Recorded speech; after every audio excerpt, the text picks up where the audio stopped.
Magandang oras po sa lahat ng ating mga kababayan. Meron po tayong latest weather update sa magiging lagay ng ating panahon ngayong araw at sa susunod na 24 oras. Ano nga ba ang inaasahan natin magiging panahon ngayong araw mga kababayan, at may namomonitor na nga ba tayong sama ng panahon o bagyo na posibleng pumasok sa loob ng ating Philippine Area of Responsibility sa mga susunod na araw? Yan po yung sabay-sabay po nating alamin lahat yan mga kababayan, no, dito po sa ulat panahon ko ngayong araw na ito. Sa kasalukuyan mga kababayan ay nakakaranas ngayon ng bahagya hanggang sa mga malalakas na mga pag-ulan dito sa malaking bahagi ng Silangang Visayas, dulot ng umiiral na shear line. At dahil nga sa mga pag-ulan na dala nito ay apektado ngayon mga kababayan, no, ang mga lugar dito sa bahagi ng Northern Mindanao, dito rin sa bahagi ng Caraga at sa buong Visayas. Kaya ang mga lugar na ito mga kababayan ay asahan po na makakaranas ng maulap na kalangitan na may kalat-kalat na pag-ulan, pagkulog at pagkidlat, lalo na pagsapit ng hapon at gabi. Kaya pinag-iingat po natin yung mga kababayan natin dyan, no, dahil hindi po inaalis ang posibilidad ng mga biglaang pagbaha at pagguho ng lupa, lalo na kung magdadala ito ng malalakas na pag-ulan. Samantala dito naman sa Aurora, Quezon, pati na rin sa bahagi ng Cordillera Administrative Region, Cagayan Valley at dito rin sa Metro Manila at sa natitira pang bahagi ng Luzon ay apektado po ngayon ng umiiral na northeast monsoon.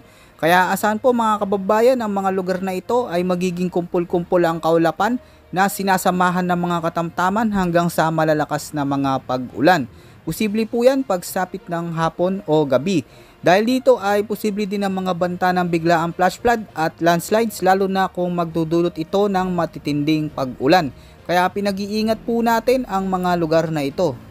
At dito naman sa nalalabing bahagi pa ng Mindanao ay asahan po na makakaranas ng maulap hanggang sa makapal na kalangitan na may mga isolated rain showers at thunderstorms. Ang mga pag-ulan naman na ito mga kababayan ay dulot naman ng umiiral na easterlies. Pinag-iingat din po natin yung mga kababayan natin dyan dahil dito ay posible din ang tsansa ng mga biglaang pagbaha at pagguho ng lupa, kaya maging alerto po tayo sa lahat ng oras mga kababayan.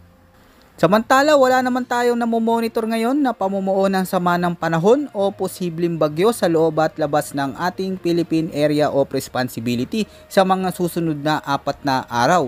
Ngunit pagandaan po natin mga kababayan, no, ang sunod-sunod na maulang panahon dulot pa rin ng umiiral na shear line, lalo na dito sa silangang bahagi ng Visayas at northeast monsoon sa ating bansa. Bukas naman mga kababayan, asahan na makakaranas pa rin ng katamtaman hanggang sa malalakas na mga pag-ulan sa ilang bahagi ng ating bansa. Kaya wag po natin kalilimutan, no, na palagi po tayong magdala ng payong sa tuwing aalis po tayo ng bahay. At maigi po na palagi po tayong ready, lalo na ngayong nakakaranas tayo ng sunod-sunod na maulang panahon.